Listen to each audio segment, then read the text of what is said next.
All right, today we're going to take a look at this game between PAOK and Bilbao. Bilbao is in white, PAOK is in black. This is Patrick Beverly with the ball in the snake action. He's going to get the assist. PAOK's going to go up 6 here early, and this is going to be their largest lead of the game. And trust me, this one gets very, very ugly for the Greek team. One thing I want to notice, and more teams are doing this in Europe, just a full line change about 4 minutes into the game. And here's the concept that Bilbao used to dominate in this game. It definitely helped. And we'll let this play through and then I'll go back and explain exactly what's going on.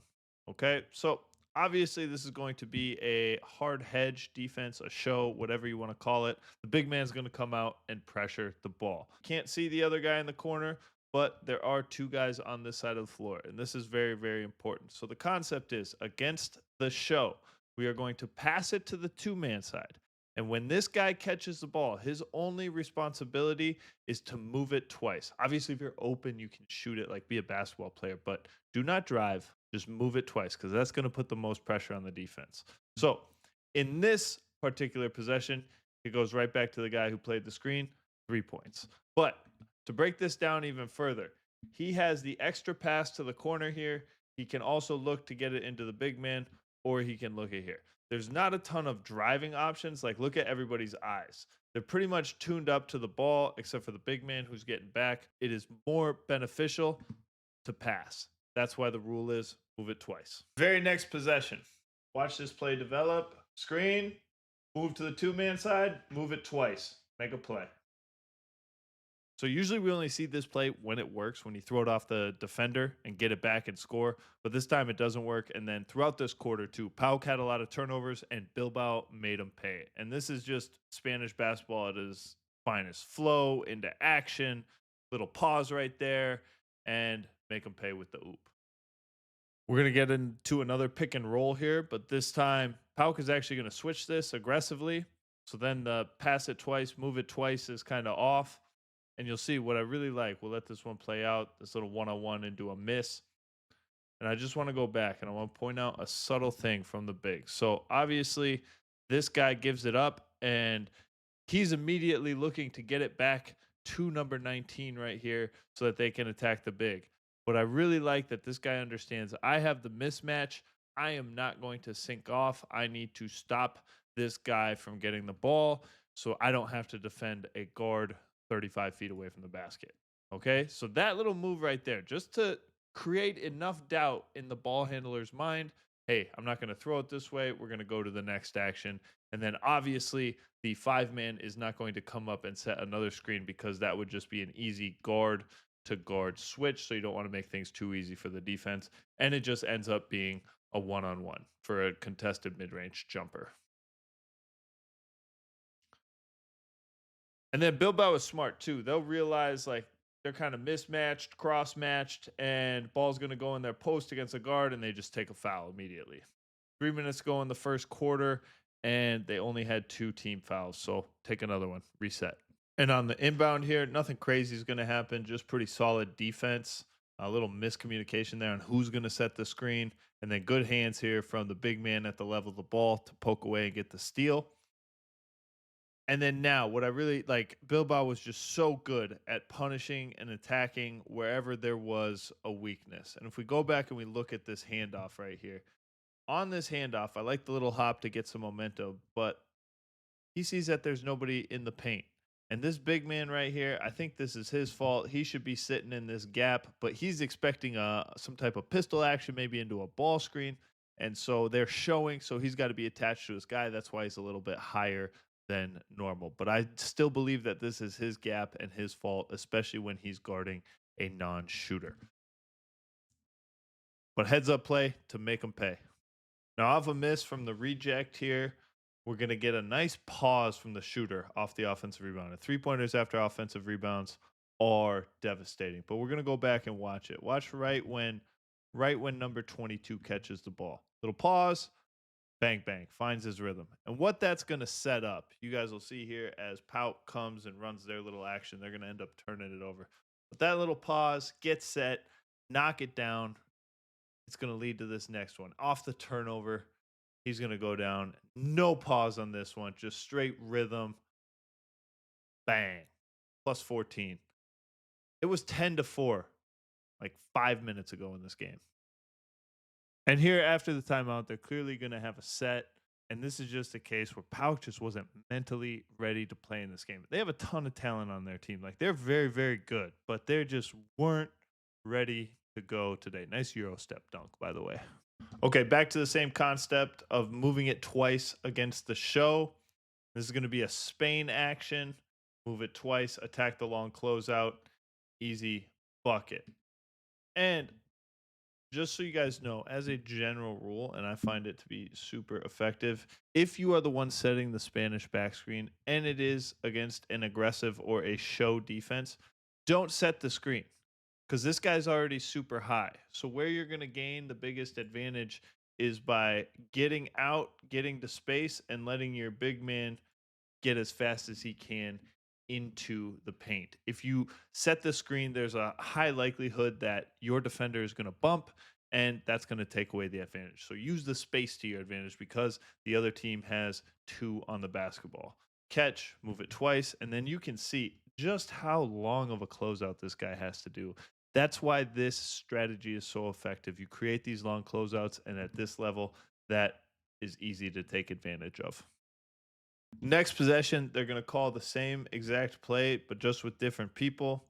And this is a really good read by the big man. We'll go out to it again, but just beautiful basketball right here. Okay, so what happens is on the Spanish screen, like we talked about, he's going to slip. But what the big man does right here, he knows there's going to be 2 on the ball because they've been doing it all game. He's actually going to set this screen right here for the guard. Now, the rule is move it twice, right? And never drive. Well, rules are meant to be broken. You can see he catches it and he immediately does a ball fake. Look at his defender's feet. Look at where this guy is. He's taken away that pass because the big man set the screen. That allowed the time for this guy to recover. And now we're going to attack the space. Defense collapses. Beautiful relocation. Knock it down. Here's a good, strong post move. I really like this. Just the patience, the strength, the athleticism, nice touch too. And then on the other side, that was a tough bucket right there. There's just some players you can't go under on. Now, you tell me if you think this is a moving screen. But I think it is fantastically riding that gray area of illegal screen or not. Buys just enough space for a great shooter to knock it down. There's a certain level of preparation that comes with being a professional basketball player. Now listen. He just called out the play. He knows exactly what's going to happen. He sees the alignment, knows what's going to happen. Blows up this little, he's going to curl and brush the big man. So now the big man has to catch it a little further out than he wants to. I imagine it's supposed to be a handoff timed up with the pin down screen that's happened up over here. But now you turn this guy into a point guard, which not really that big of a deal. But the guy who called it out, super aware of the play, gets there, make sure it's not an easy catch and shoot, and then just great help from the big man. You can get away with this as a guard. You notice his positioning right here. It's totally to take away the shot and to force the drive. And now watch the position of the big man, just right in the gap. The other guard is helping too. Beautiful team defense, good switch. And then now we get into an ISO one-on-one, and Pat Bev is going to toss up a brick right here. Now, I don't want to slight Pat Bev. Like, he played bad in this game, but the whole team played bad. You don't go on the road and lose by 22 and have somebody, like, really play well. That's pretty rare. Usually, if one guy plays well, they can kind of keep you at least in the game. But no, this was just an ugly one for the Greek team. This was a nice little set here from Bilbao. Watch the action down here. They're going to fake and kind of play with the guards a little bit right there. I don't even know how you would describe it. The guy goes through.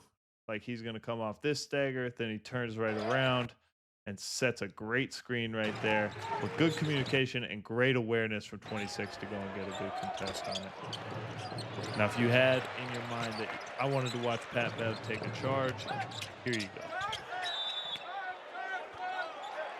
And after taking a charge, if you had on your bingo card, he's about to rip somebody's face off, well, congratulations.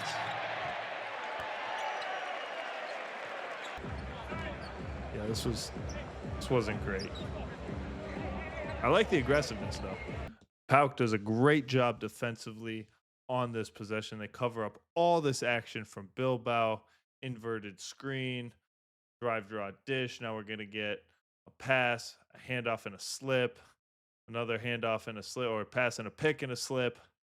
And they get the steal and they make them pay. Like, I'm very excited. They didn't have the night tonight, but I'm very excited for the second round. I think the game is going to be super competitive. And the worst play I've ever seen. So this says 62 right here, which makes no sense. But it's here. Hang on. If the thing, yeah. So we can see it's 0.62 seconds. I don't know why they use hundredths of a second, but that's what we're doing. And then he's just watch. This is brutal. Just not a good play. Where are we going? Now we're going to take a look at a little bit of basketball karma right here. So just a strong, aggressive drive, double crossover right here. Guy definitely hits the rim. Refs don't see it. Should have been a goaltend. Should have counted. Somebody got mad. A technical free throw was assessed. So yeah, rightfully somebody should get mad. That's 2 points right there. But we talk about karma. Next possession, we go back. Look at the baseline cutter. He is very clearly out of bounds there, and the refs don't see it. They don't call it. So that's just how the game comes back to you. Some things aren't going to go your way, but just keep playing. Here's even a slow motion angle. You can clearly see he's out of bounds. Here's another example of the concept we talked about earlier, where as soon as they see two on the ball, pass, move it twice, catch and shoot. This one doesn't go down, but this is a team system, clearly. Here's an interesting variation on the same concept. This is actually going to be like a very deep corner pick and roll. They get two on the ball, immediately looking to pass it twice.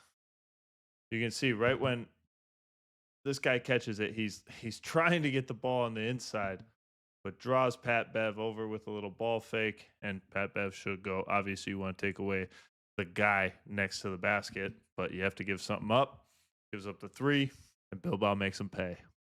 Not too much happened in the fourth quarter, so that'll do it for today's video. I'm very much looking forward to these two teams competing in the second round. Now, if you do play basketball and you would like personalized film reviews, I do that in a way more specific way than just in this video, like the things that I showed you, things that do make an impact. I've helped a bunch of players get a lot better over the years. So check out studyofhoops.com if that interests you. Other than that, that'll do it for the video, and we will see you guys in the next one.